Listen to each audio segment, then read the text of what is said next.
Hi, it's John Reed, JDOD. I'm back at Controlling 2013 once again with Julien Delvat. How's it going? Perfect. It's been a long time, maybe 5 minutes.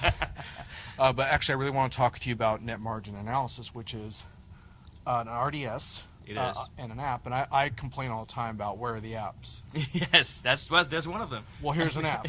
And a very, very precise one. Yeah. So SAP built the app. Yes. But your firm collaborated with them on some of the field expertise. Tell us about that. Yes, well, here's what my understanding of it, at least from I have a background as being part of the SAP development teams, and we used to be topic expert, and now my understanding is that they're more like technology experts.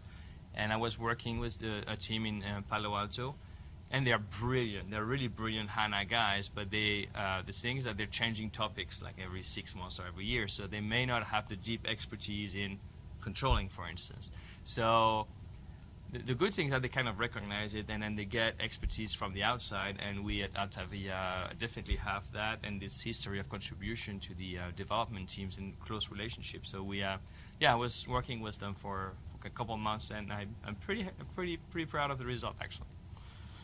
Still, one of the big things for controllers is numbers, but numbers that can really help them make better decisions. Yes. So the way to take it is what they have been struggling a lot historically with just numbers, and the way we try to get it this time is making decisions. And how do you make actionable reports, actionable decisions, right? Even simulations, which to me is very new. We never had any simulation tool inside the reports.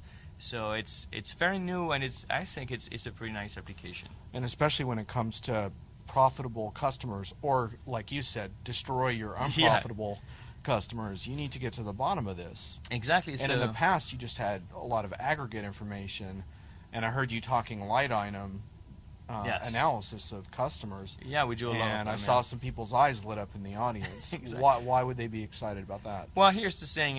If you think about large companies, and even small ones, but they're providing either a large number of products or a large number of customers, those combinations tend to be expensively big, and the performance in ECC may not be up to par.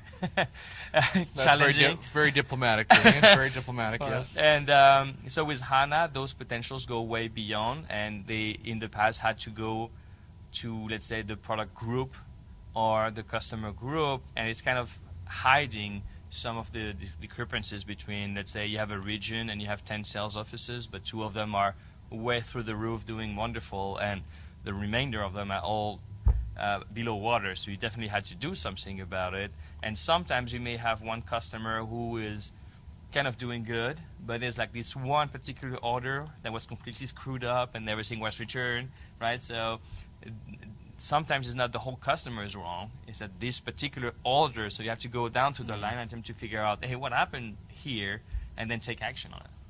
So it sounds to me like you need someone who is well-versed enough in analyzing this kind of information to know what to look for, but they also need the tool.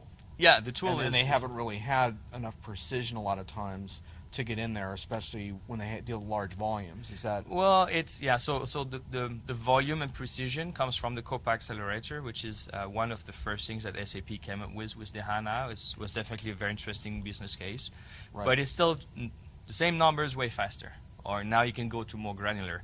Now with net margin analysis, NMA, it's really about dashboards, and so it's understanding, well, there's something wrong, and they had that before. Yeah, this number looks quirky. But it's going down to details of why.